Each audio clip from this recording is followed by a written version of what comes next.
Are you looking for a podcast that contains bizarre theories, strange facts, and some out-of-this-world opinions? Then this podcast is for you. Listener discretion is advised, especially if you trust the government. Conspiracy. Conspiracy. Welcome back, conspiracy lovers, to another episode of Conspiracy, the show where no story is too strange, no theory too far-fetched, and no one is safe from our deep dives into the unknown. I'm Ash, your host, your guide into the world of conspiracies and occasional devil's advocate. And if you're new around here, welcome to the rabbit hole. Just a reminder, we drop new episodes every Wednesday. And if you love bizarre theories and out-of-this-world conspiracies, make sure to subscribe and leave a positive review. Seriously, it helps me fight off the algorithm overlords. And we really want to get this out there, build the community, all of the good stuff, so make sure you subscribe. So this episode actually is the 13th episode of Conspiracy. Oh my days, time goes so quickly, and I just can't believe that we have already gone through 13 episodes. And because this is the 13th episode, the number is unlucky for some, but for me, it's actually my favourite number, so I had to pull out all the stops. So in today's episode, we're diving headfirst into the murky, misty, and sometimes downright mysterious world of the Illuminati. I mean, it's long overdue. The Illuminati is the biggest conspiracy of all time. So let's fucking go. And I know what you're thinking. When we say the Illuminati, those secret elites pulling the strings of everything from your government's bad hair day to that weird logo on a fizzy drink can. And you'd be damn right, to be honest. So get yourselves ready, because we're going on a wild ride through shadowy corridors, secret handshakes, and yeah, a few too many aha moments that might just leave you wondering if your own pet goldfish is secretly on the payroll of one of the 12 ruling bloodlines. Spoiler alert, it might be. So what's coming up in this episode? We're taking a look at the mysterious origins, we'll trace the birth of the Illuminati, we're also deep diving into conspiracy theories. I'm talking at least 5 outlandish theories that paint the modern Illuminati as the puppet masters of global events. And then we're going to dive into the current news stories, so everything from today's headlines that you might catch a wink and a nod to these secret society shenanigans. Then we're also going to go on some personal tangents, because let's be honest, that's the best part of conspiracy, is when I just go off in my own little world. So we're definitely going to be doing some of that as well. So grab your tinfoil hat, or just your regular hat if you're feeling fancy, and get ready for an episode where the conspiracies aren't just theories, they're the truth. I mean, come on now. And so treat this like a good conversation over a couple of cold ones. So if you're ready to unravel some secrets, let's dive in. Right then, let's settle in for a proper chat about the origins of this rather infamous lot, the Illuminati. So imagine, if you will, the chilly cobblestone streets of 18th century Bavaria. It was a time when the established order, be it the church or the monarchy, held sway over every nook and cranny of society. In the midst of all of this, a rather unconventional fellow by the name of Adam Weishaupt emerged. And I have no idea if I pronounced that correctly, but it's spelled Weishaupt. So I'm just going to go with Adam Weishaupt. So Weishaupt, he wasn't your typical professor. In fact, he was a professor of canon law and practical philosophy at the University of Ingolstadt. And I have no fucking clue what any of that means. But, mind you, he was the only non-clerical academic in an institution that was, let's say, rather dominated by Jesuits. So this chap, he had a burning desire to challenge the old, dusty ways of authority and superstition.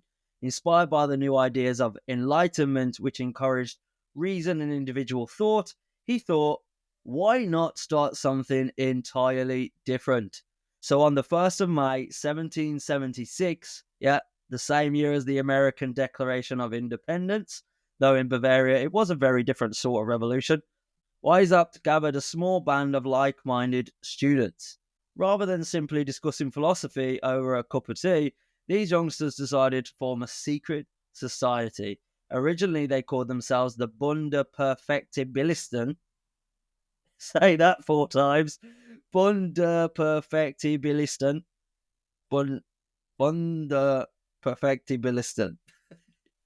Honestly, you can't fucking blame me. These fucking names, honestly. And I'm not even going to spell it because I'll be here for a year. But which it translates roughly to the Covenant of Perfectibility. The name was soon changed to the Illuminati Norden, or simply the Illuminati, as they preferred to think of themselves as bearers of enlightenment and kind of intellectual light bearers, if you will. Right? Now, here's a charming detail. Each member adopted a pseudonym that sounded as if it was plucked straight from the annals of ancient Rome. They picked names like Spartacus, a nod to rebellion, and not to be confused with the gladiators from TV. Ajax and Tiberius were also some other names. And it was all done in the spirit of secrecy, camaraderie, much like a modern day fraternity would operate, let's say, albeit with a decidedly more radical purpose. Their aim was not merely academic debate over a cuppa. They were plotting in their own ingenious way to upend the traditional power structure. They envisioned a society where reason reigned supreme and where the oppressive influence of the church and monarchy would be swept aside by the force of enlightened thinking. The Illuminati borrowed some of the trappings from Freemasonry, secret handshakes, mysterious symbols, and elaborate rituals. But, they weren't just interested in pleasantries or social gatherings. No, these chaps were intent on a more subversive agenda, using their covert networks to infiltrate the halls of power, educate those in positions of influence, and ultimately lay the groundwork for a new world order. To be honest, it's a bit like being part of an elite club that's secretly planning a revolution, all while exchanging witty banter over candlelit meetings. Like, you can just imagine them all just like with 1776, all just sat round this fucking iron table with some candles, like conspiring. Like, looks like straight out fucking Simpsons or some shit. I don't know. Anyway, well, of course, the authorities, they weren't having any of it. It wasn't long before the Bavarian government, along with the ever watchful church, began to crack down on such subversive activities. Officially, the Illuminati's days were numbered. They were suppressed within just a few years. But here's the kicker. While the actual society fizzled out, the myth of Illuminati only grew. Over time, whispers and rumours turned into full-blown theories, making the Illuminati a household name. And, even all these years later, hundreds and hundreds of years later, everyone still knows the Illuminati. They're in films, pop culture. Everyone's like seeing the symbols that they make. We all know the Illuminati existed. Whether it does today, it's what we're going to dive into in this episode. But will we ever truly know? I'm not sure, but I think we're stupid to think that there's not an overpowering something that controls major governments and major decisions. I mean, and if that is the Illuminati, that's the Illuminati. If it's something else, something else. But we're talking about the Illuminati today. So when we look back at that early chapter we just discussed, it is clear that the Illuminati were more than just, a fleeting fad. It wasn't just like, hey, Alpha, Beta, Kappa, frat house. I mean, it was way more than that. They were a daring attempt by a group of intellectual rebels to rewrite the rules of society. And whether or not they achieved any real-world impact, their legacy endures in the form of endless debates and the occasional cheeky nod in pop culture. All right, you beautiful bunch of truth seekers, strap in and prepare for a proper conspiracy roller coaster ride. Let's dive into the tangled web of Illuminati theories that have everyone from your gran to your mate at the pub chattering. So grab yourselves a cuppa or something stronger, no judgment round here, and let's get into the nitty gritty. So now we've covered the origins of who they were, what they kind of wanted to achieve, and how it was all set up. let's put that into real world situations. So let's try and imagine it, right? Picture this. Dark, stormy night. Somewhere deep in a secretive, smoke-filled chamber, a small group of shadowy figures huddle around an ancient, sacred wooden table. These aren't just your average blokes chatting about the weather. They are alleged masterminds of the New World Order, the Grand Puppet Masters. According to conspiracy lore, this hidden elite has been pulling the strings of global events for centuries. Okay, so let's start at the beginning. The idea of a New World Order isn't a modern invention. It has its roots in the turbulent eras of the Enlightenment and beyond, right? When thinkers and revolutionaries were fed up with the old order of church and crown, they went to Enlightenment and beyond. To Enlightenment and beyond. Fast forward a few decades, and you have the Illuminati. So, the Illuminati have seamlessly transformed from a modest intellectual society into a clandestine network of power brokers. Their alleged mission to orchestrate world events like a conductor leads an orchestra. So imagine every major revolution, every sudden economic downturn, and even those baffling political maneuvers as part of a grand, meticulously planned chess game. The claim is that every headline, every seismic shift in global politics is preordained by these unseen hands of the puppet masters. The argument is that when you see a policy change that's suspiciously convenient, or a market crash that seems perfectly timed, it's not chance at all. It's the calculated move of the New World Order.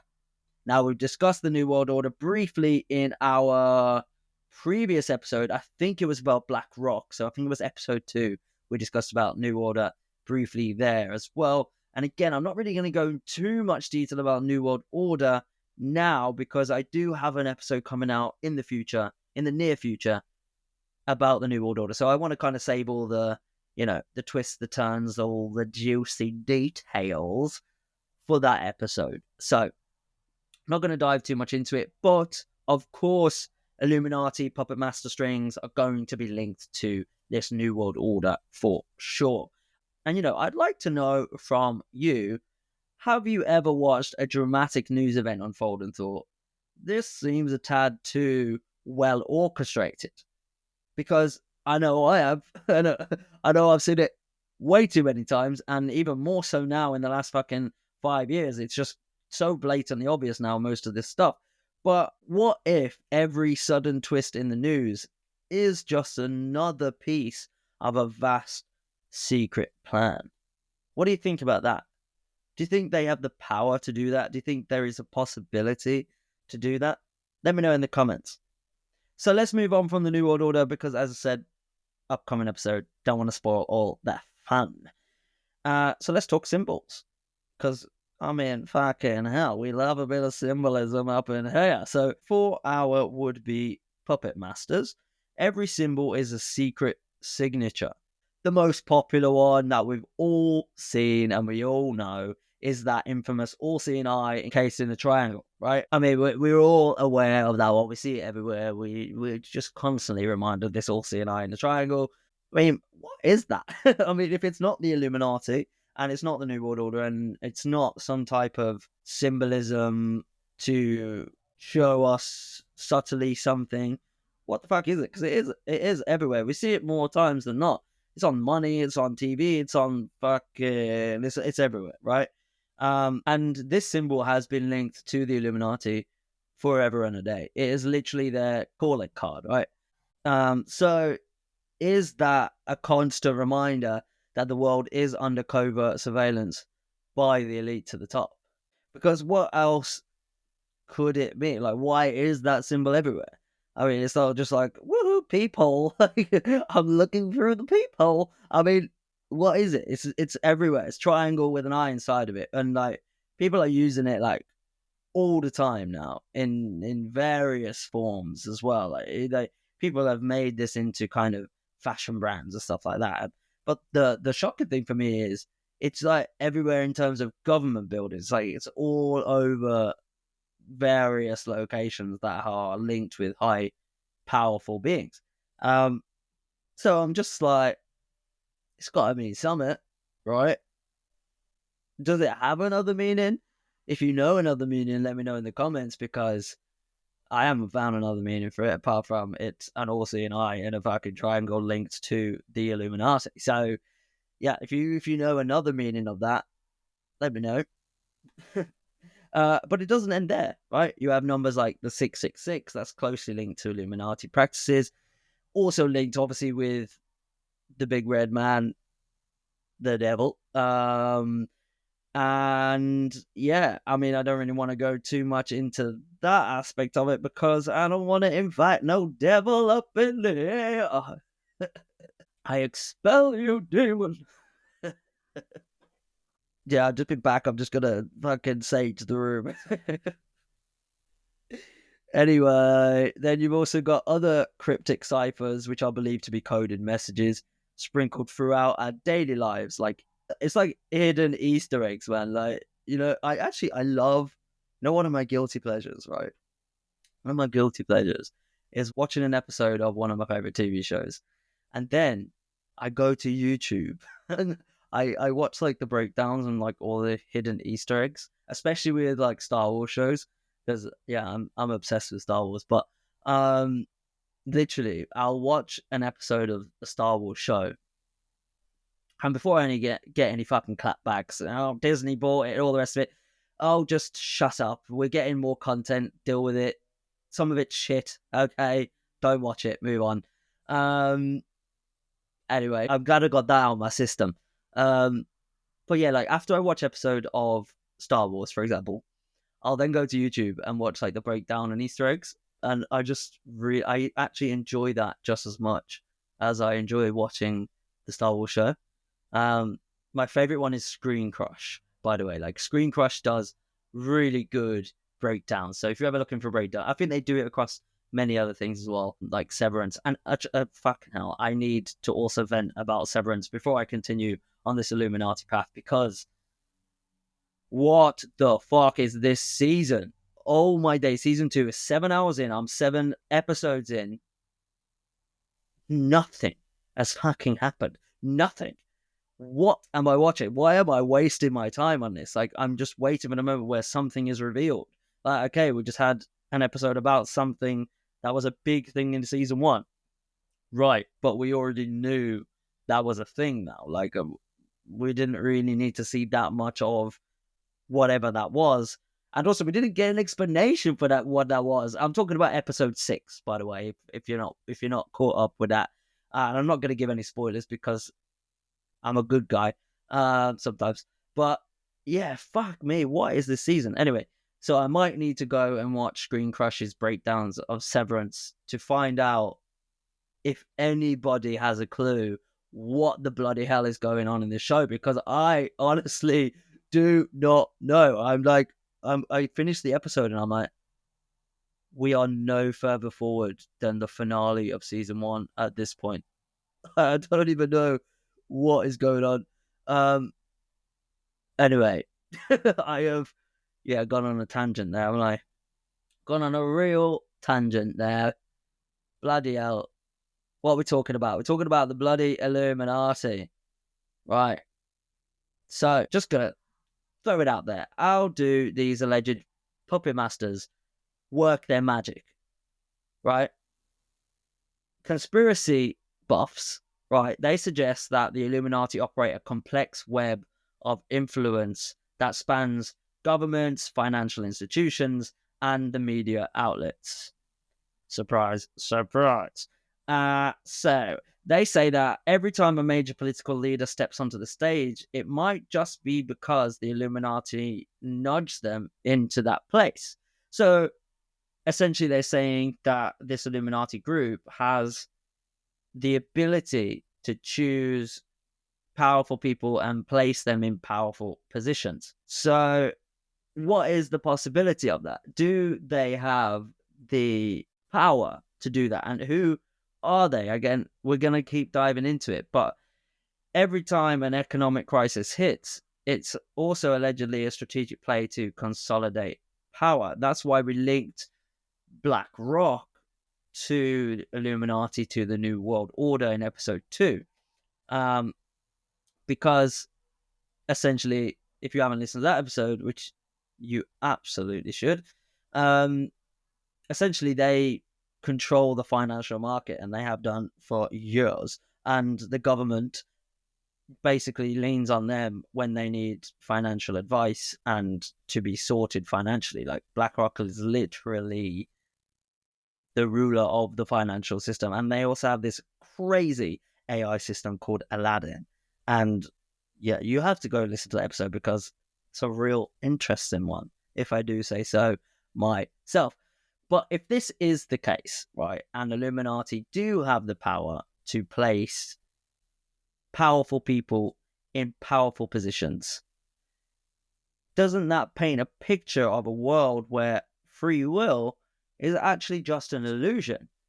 Because the real decisions are made in secret boardrooms far removed from the public eye. Personally, I think that there has to be an element of this somewhere, right? Because it can't all just be so transparent that the public sees everything. Because, I mean, if we see everything, then there's nothing fucking going on because they don't show us anything. But there has to be an element of there is something else happening in the background somewhere, somehow, to control things. Because otherwise, like tomorrow, Keir Starmer becomes prime minister, right? He walks into that Downing Street, right? He's not just like, here's what I think, and it's like his first time in that position, so he's got to be guided somehow by someone, and he's not going to be guided by the previous person. Like, for example, Trump gets into office first time. He's not going to be guided by Obama how to be president. He's just stepped into the office for the first time. He has no fucking clue what to do. So there's got to be a team that's above governments and above these powerful companies that guides these people and controls them in some sense. So could that not be the very workings of the Illuminati? And like, have you ever thought to yourself, or like just internally in your head, when you see a major event, COVID, should I do an episode of COVID? It's been long enough. Is it still too soon? Is it still too soon?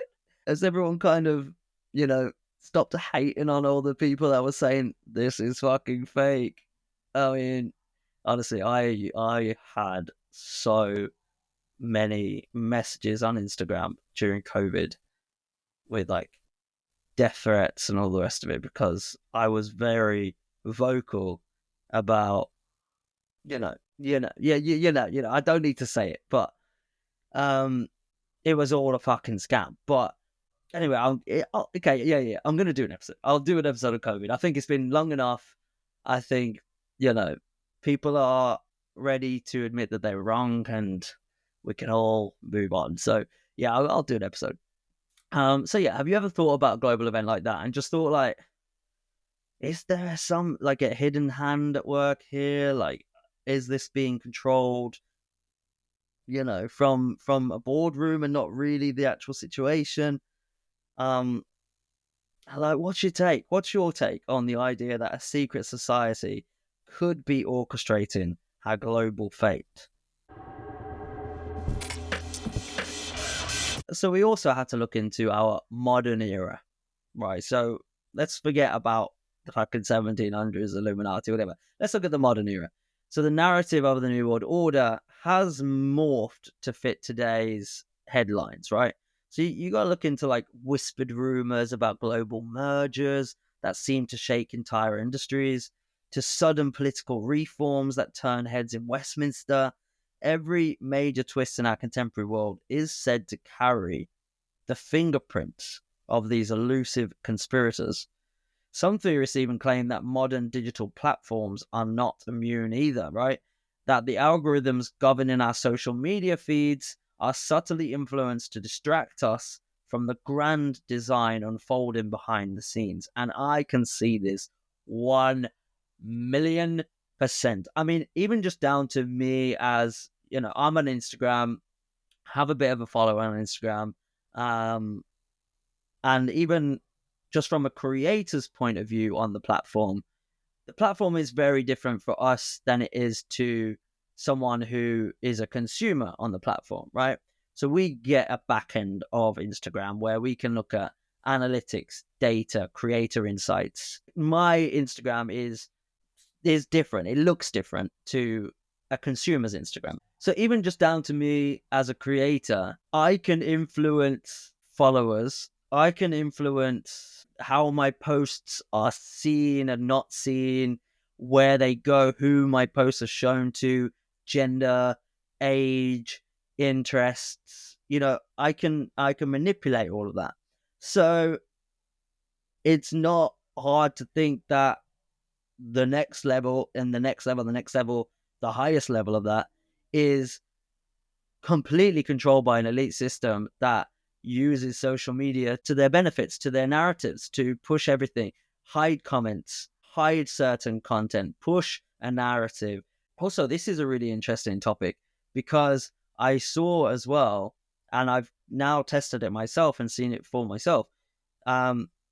Depending on who you are as a person and how you use the platforms, so Instagram or TikTok, whatever, when you go to a comment section of a post, right, the comments that you will see are shown to you because of how you interact with the app, what you like, what you scroll past, what you share, what you bookmark, etc. So it knows you and what you like. So when you go to the comment section, it shows you what you want to see. So you agree with all the comments. So you see a post and you go like, yeah, like I'm not alone here. All of these other people agree. But then what will happen is someone else will go to that comment section and they will see completely different comments, right?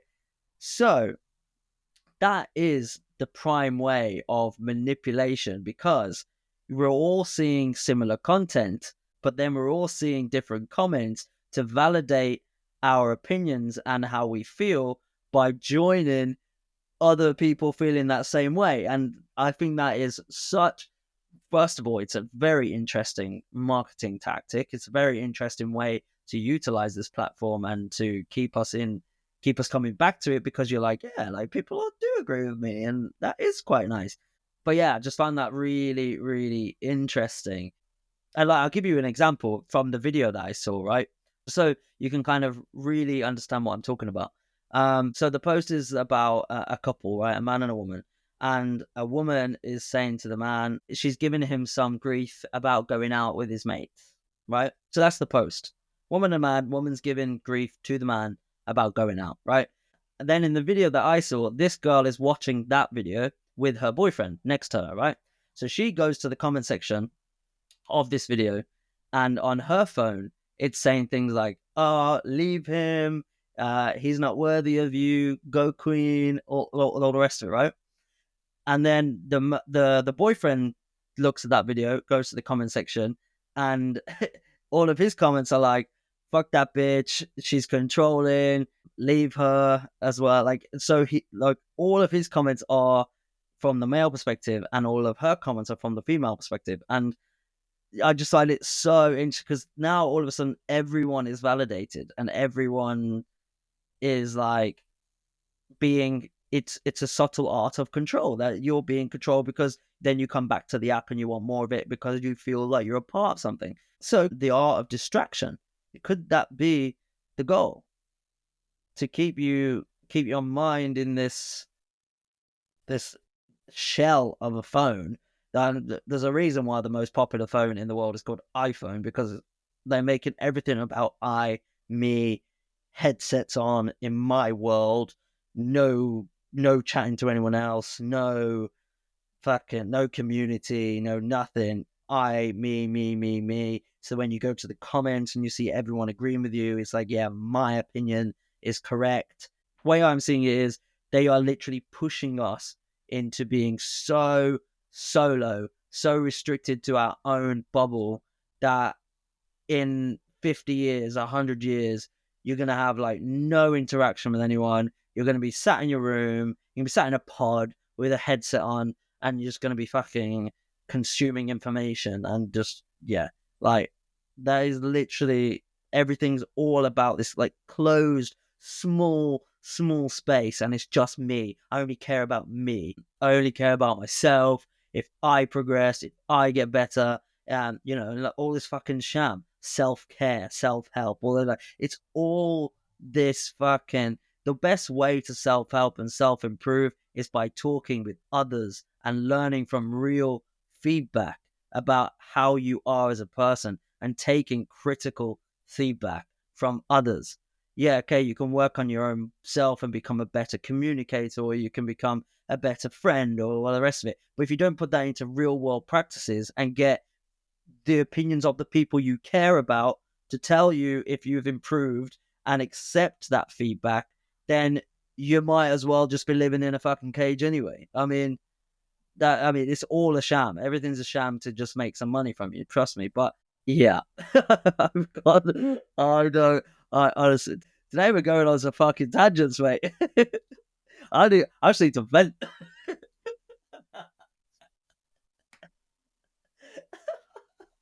Anyway, let's get back to the fucking Illuminati. What are we talking about?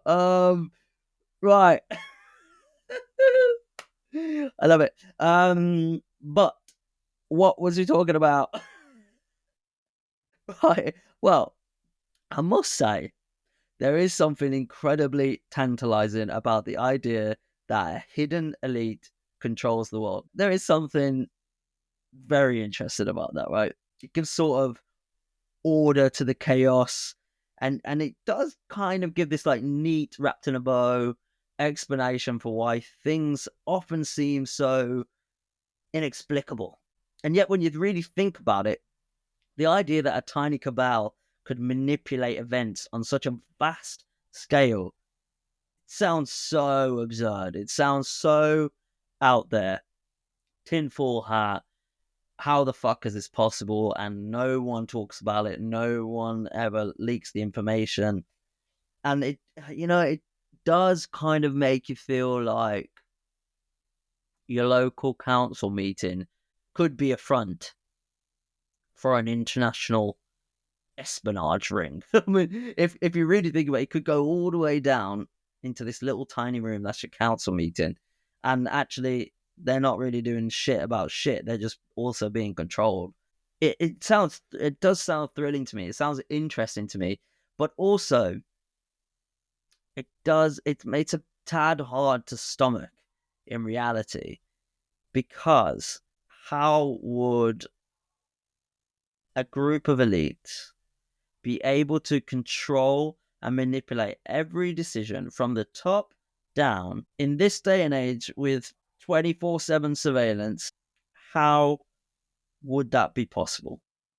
Or is it like only the top elites of what we know, i.e. the presidents, prime ministers, CEOs, board directors of mad companies?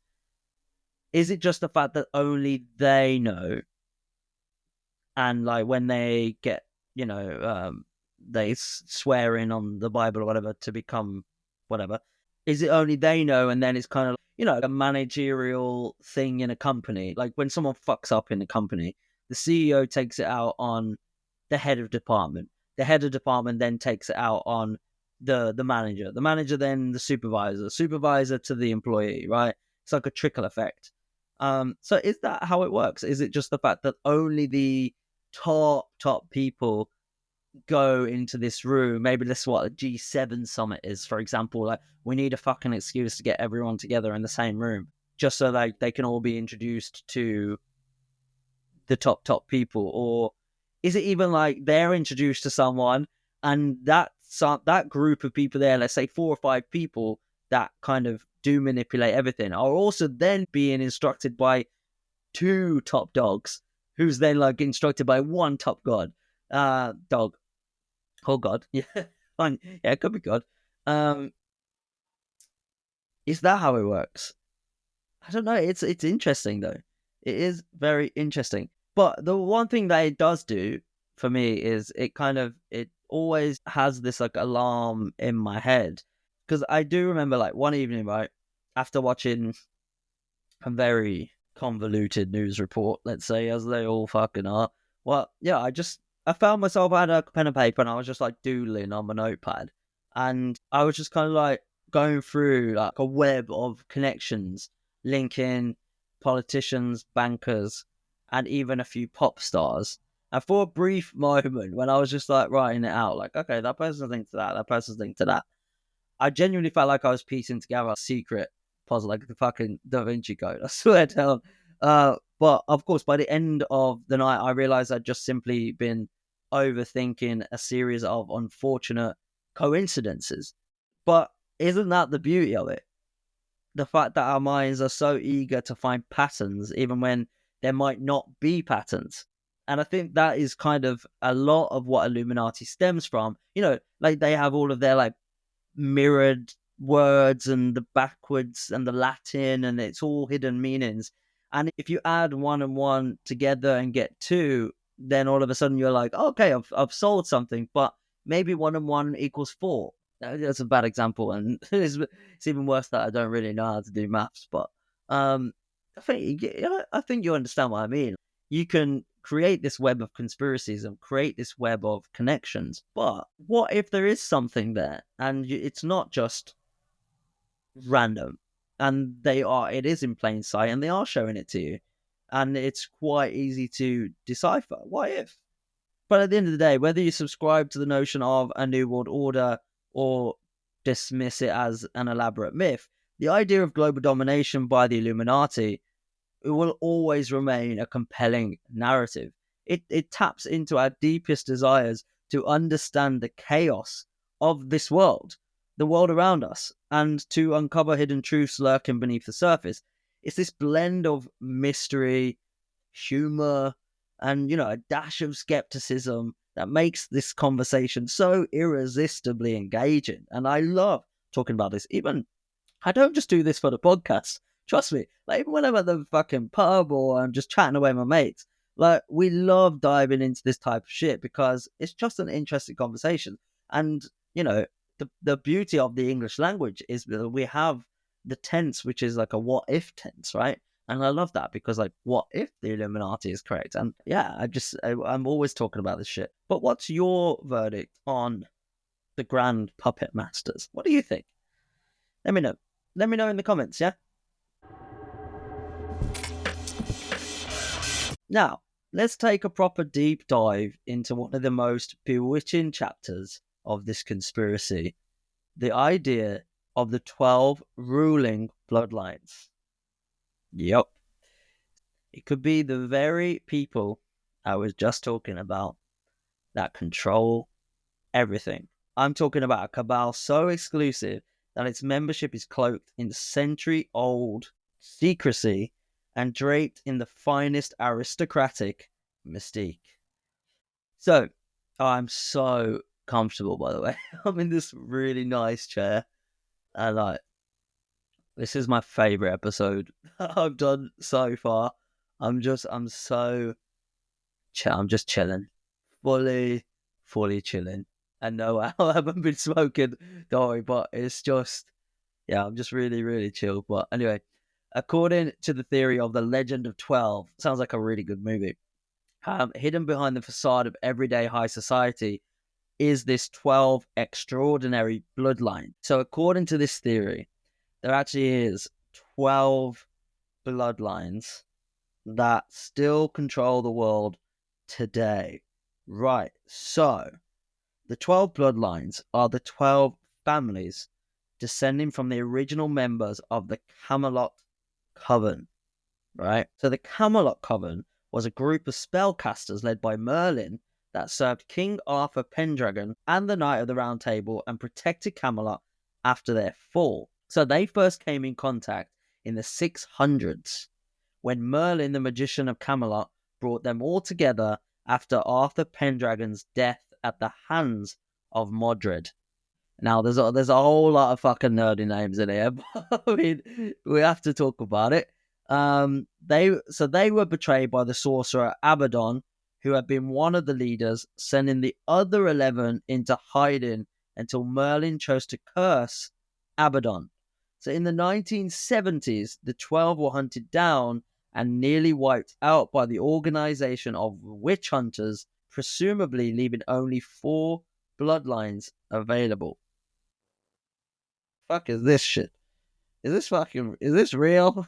I mean, okay, I'm sorry, but I'm reading this, right? I got this from Tom Hall Bloodlines, and I thought that these 12 bloodlines was the ones that are linked to the Illuminati, but I don't know if this is some Game of Thrones shit. Don't know.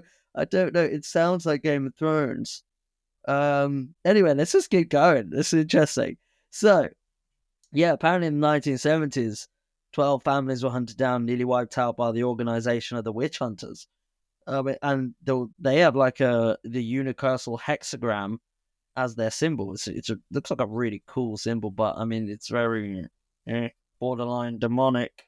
But anyway, some of the families that are in this, again, I'm not sure if this is if this is, I don't know, this might be Game of Thrones shit, I don't know, but anyway, you got Merlin, Morgana, Abaddon, Jafar, Gaedwin, Cornelius, Morthram, Temimbre, Baltram, Gorai, Ilyam, and Aron.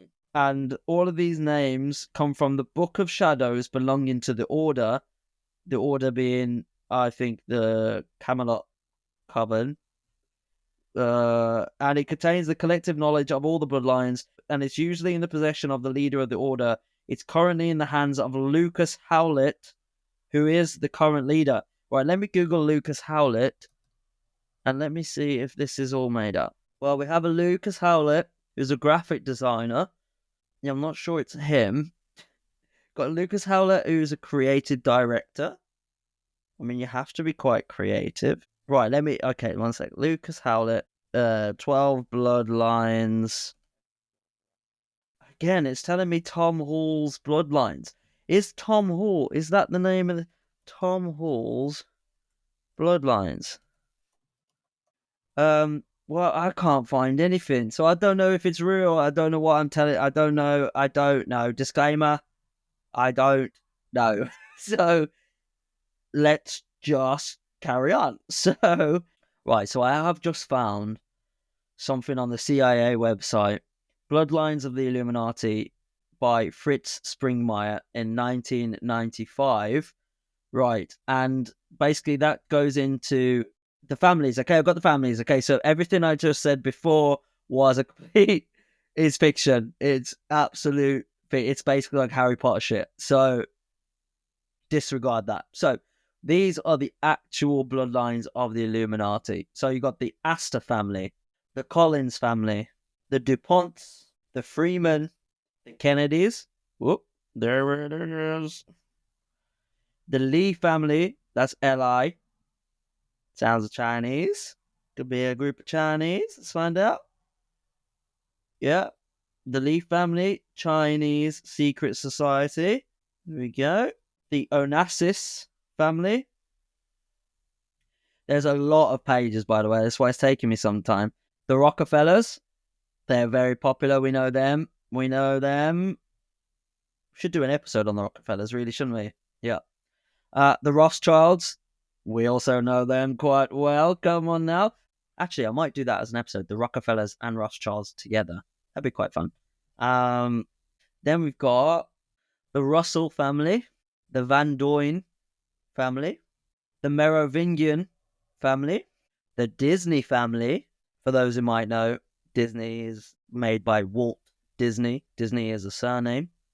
The Reynolds family. Oh, Ryan Reynolds, I see you. Could it be Ryan Reynolds?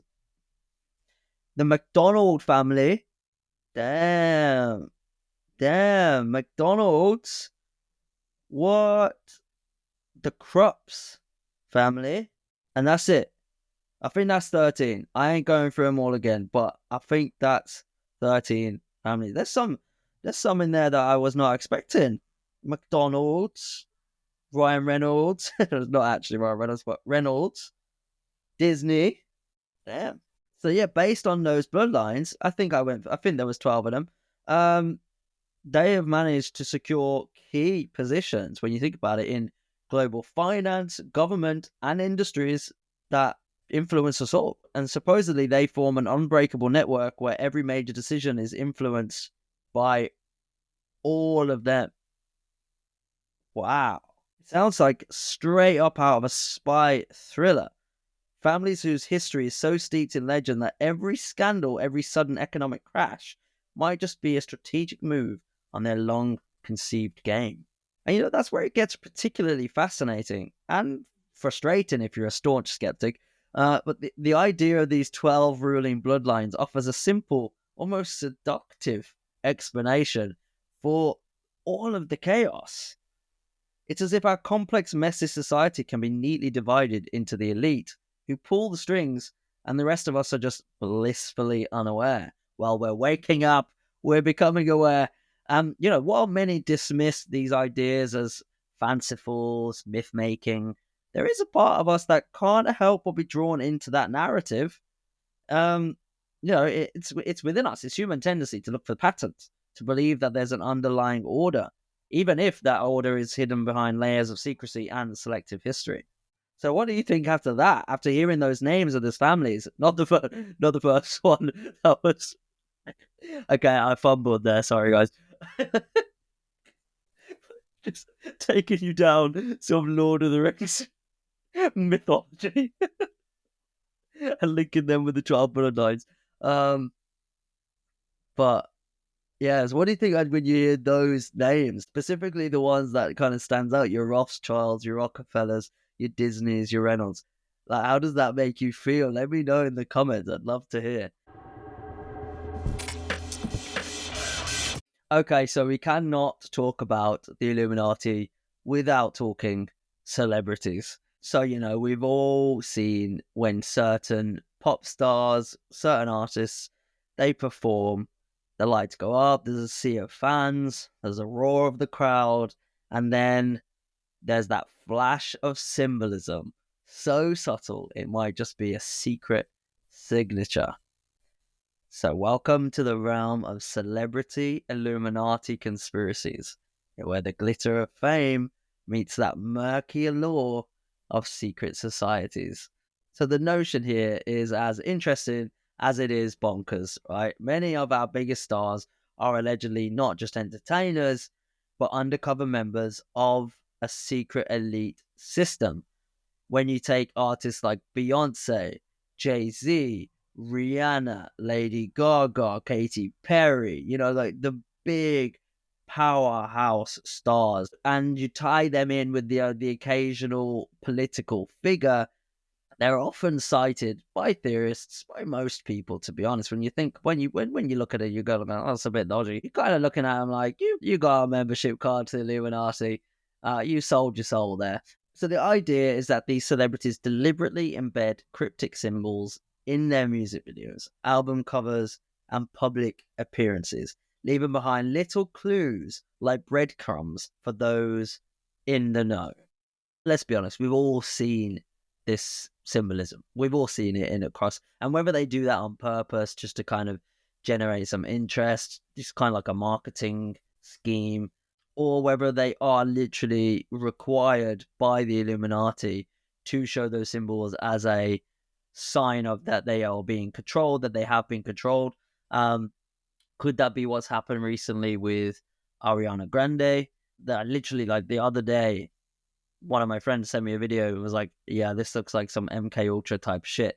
But Ariana Grande was on a red carpet and she was doing an interview, and someone was asking her about something to do with her music or something in the past, and she was literally blank. Like, she had nothing in her brain. She's so dead in the eyes, and she's like, well, I don't know. I wouldn't be able to remember that. They've removed my memory in some surgery. I can't remember the exact details, but yeah, she was like, yeah, I don't know. I don't really remember that since they removed my memory. And then she just snaps out of it and carries on. What is going on there? And I don't really know the full context of that video. Maybe there is something that happened before or after. I only seen that one little snippet, But it's very weird, for sure. Is that a part of, okay, now she's part of the Illuminati, they wipe your memory, and then they control you from that point on, so that you don't get creative control over your music or your music videos or what you wear. It's all controlled by them to pursue a narrative and to distract the population, right? Could that be what's happening? And, you know, when you look at a lot of Beyonce's things are very heavily symbolized. And for those who subscribe to the theory, every music video can become a cryptic playbook, right? The recurring motifs, shimmering triangles, mysterious pyramids, fleeting glimpses of an all-seeing eye, they're everywhere in music. And we can look at those and say, these symbols aren't just random. They are put there. You know, someone puts them there. Someone has to create that. Someone has to come up with that idea and say, okay, I want that there. It doesn't just appear mid-music video at random. Someone had to edit that in. So is that a creative decision by the artist, or is that a creative decision by an elite who controls that puppet, who, because let's be honest, celebrities are the modern day gods. They influence and they control their fans and the population. Taylor Swift says jump, fucking half of this world would jump. Honestly, if Taylor Swift said jump tomorrow, the amount of fucking girls that would jump at that moment, I think it would tilt the Earth's axis. Like, she has a crazy control over the population. Like, it's unbelievable. And I found even myself, when a song comes on that's Taylor Swift, like, I know the words. And I'm not an avid listener of Taylor Swift. I like 2 songs, but when a song comes on, like, I already know the words. Like, it's really weird. And I have kind of the same with Ed Sheeran. When an Ed Sheeran song comes on, I'm like, how do I already know the words? Like, it's just somehow in your brain. And I find that all the time with Taylor Swift. It's a very weird, super secret power that she has. Yeah. And have you seen that picture of, like, someone, apparently she's this woman from, like, the 1800s who's still alive or some shit. She looks exactly the same as, I don't know. But yeah, anyway, not too much more time spent on her. But when you look at the kind of the performances and the music videos that are being put out, is each performance like a covert initiation ritual? And, like, you have, like, humiliation rituals. For example, when they get male actors to wear dresses and do, like, random shit, like, is that a kind of ritual to be initiated into some kind of secret society? One recently was John Cena. John Cena was then wearing dresses, and then, you know, they made him look really, really stupid. And you're like, is that his decision, or is he being controlled and told to do that to become a part of, like, to get that membership card? Right? We don't know. We don't know unless you're in that position. But it does make you think, if you were in that position, what would you do? Like, would you go for it if someone's like, if you just do this, you'll get a gold card and you'll also get rich, and you'll also, you know, you might have to sacrifice something sometime, you know, in a field over some fire or some shit.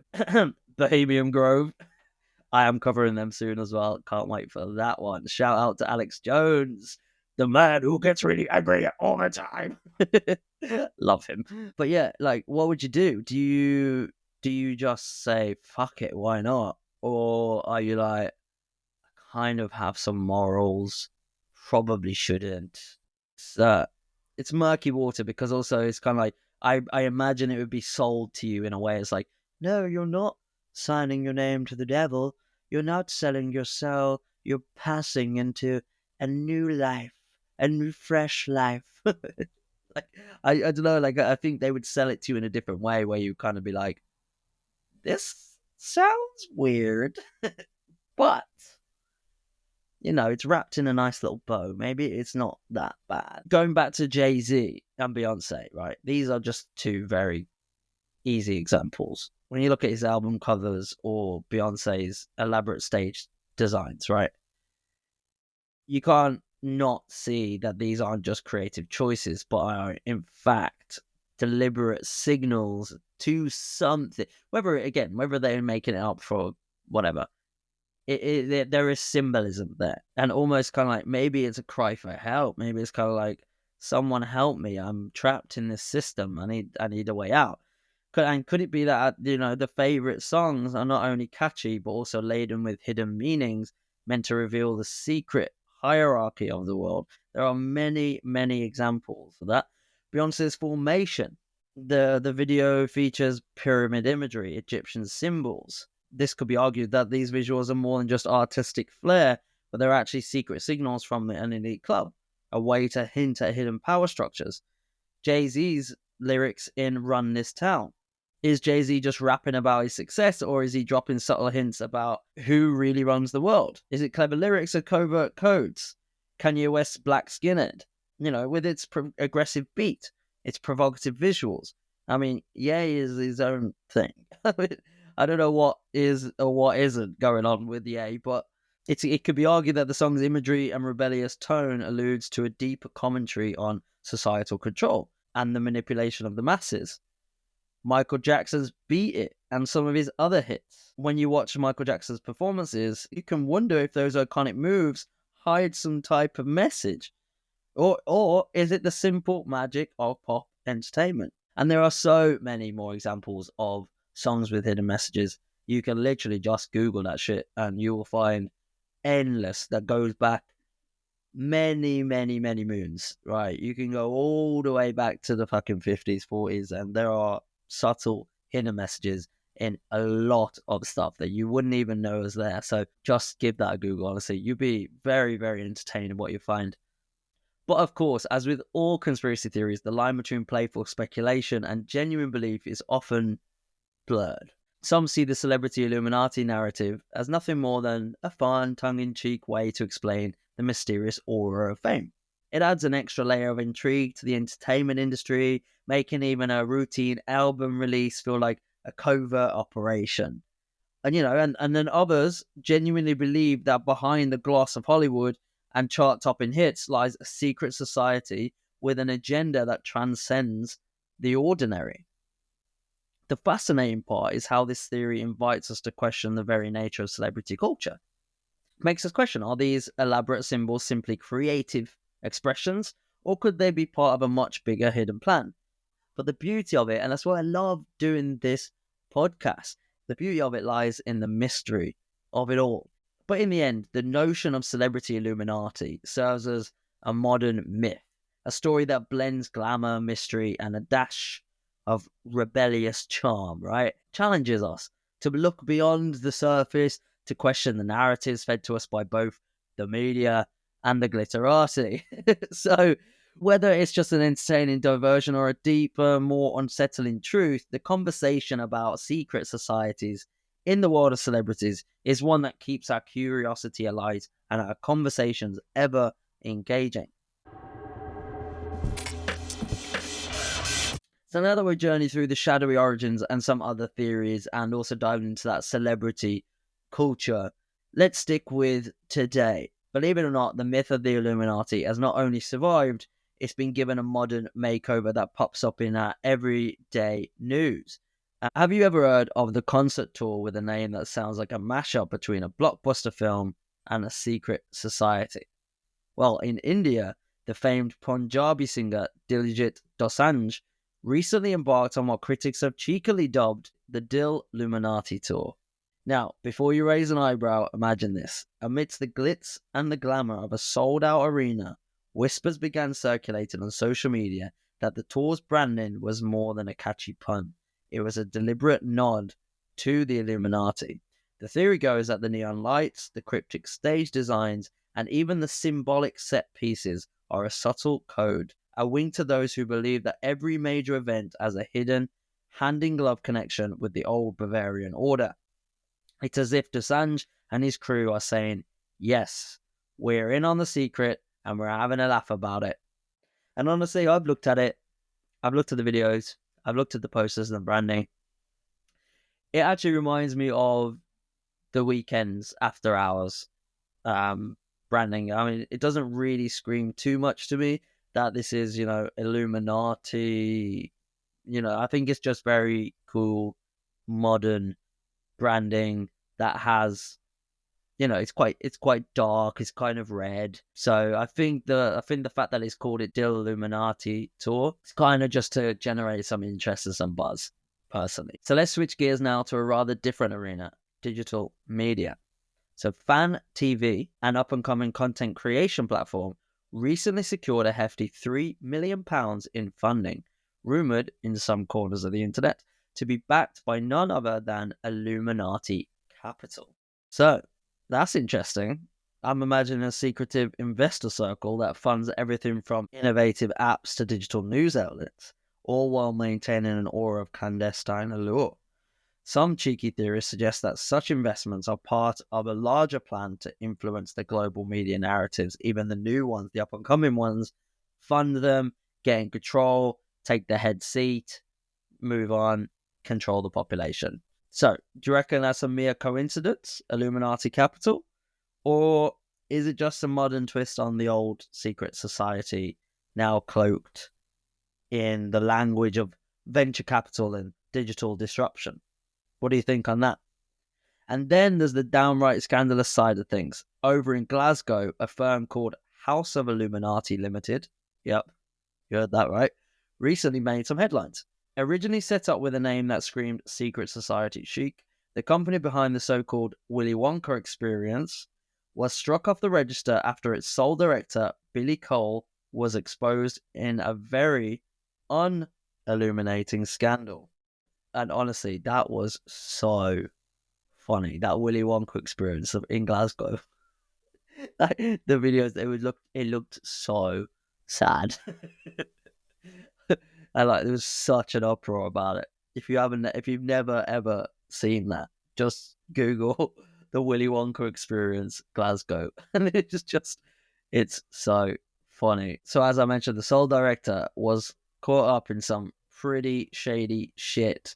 The Billy Cowell scandal actually involved the collapse of that company called House of Illuminati Limited, right? Billy, he was exposed for his abusive behavior, so he was convicted. After pleading guilty to sending explicit messages and images, he even sent texts referring to himself as Wolf and his victim as his prey. So his conduct was deemed to have a significant sexual element, leading to him being placed on the sex offenders register, sentenced to 120 hours of unpaid work, so community service, and put under supervision for a year. Additionally, due to administrative issues like failing to update the firm's registered address, House of Illuminati Limited was officially struck off Companies House register. So although the tale involves some grim details of abusive behavior, what really tickled conspiracy buffs was the irony of the firm bearing the Illuminati name collapsing in such a public fashion. And beyond the entertainment and corporate world, whispers of Illuminati influence have also seeped into political and economic debates. Some commentators claim that bizarre policy shifts or sudden market crashes aren't just random at all, they're carefully orchestrated by moves by the secretive group aiming to reshape the global order constantly. Now, I've got to share a little personal confession. There was this one evening, I was in London, and I was just out for a walk. It was raining, obviously. And as I passed this building, had, a really interesting design on it. So, I couldn't help but feel like I've just stumbled into a spy movie with this building. It was really, really intricate.